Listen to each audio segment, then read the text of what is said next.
good day, yeah. Alright, can you just start by your name, please? Amusing. Alyssa Westergaard Thorpe. I'm a member of the Olympic Resistance Network. Can you just talk about the event tonight and what are you guys doing?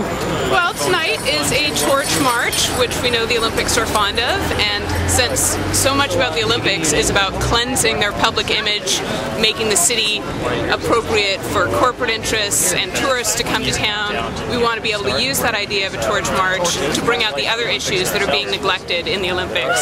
The massive amount of environmental destruction, economic waste during a housing and poverty crisis, the fact that they're occurring on unceded native land, and the fact that they're inviting a massive security buildup resulting in significant restrictions on the right to protest. So we think it's important with the one-year countdown happening today, when we have military exercises occurring in Vancouver, harassment, intimidation, and surveillance of activists going on across British Columbia, that we come out and make our voice heard.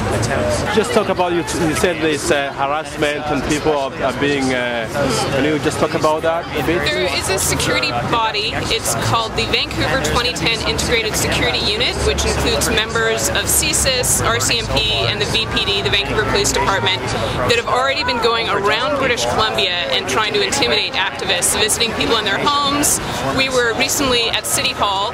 Ironically, we were speaking out against City Hall's plans to restrict our freedom to protest during the Olympics, and police were actually sitting in City Hall, listening to people address council, and then they targeted people that were Games opponents in order to give them their business cards and ask for private meetings, trying to intimidate their resistance to the Olympics. So when you already have the police doing that, we've got a year to go, and you have military exercises going on downtown, you can see the trend towards a 2010 police state situation. Especially considering the downtown east side, they're ramping up their efforts to socially cleanse the neighborhood, to make it palatable to corporate interests and tourists, which basically amounts to criminalizing not just dissent, but poverty itself. And in a city with such profound poverty as Vancouver, that's a really big problem for human rights and for people's dignity. I think they've made great strides towards bringing a massive corporate economic money grab to our city.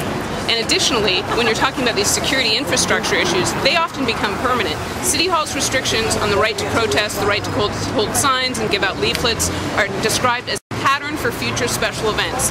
Just yesterday, the head of the IOC described the security infrastructure buildup in Vancouver as a lasting element of the Games.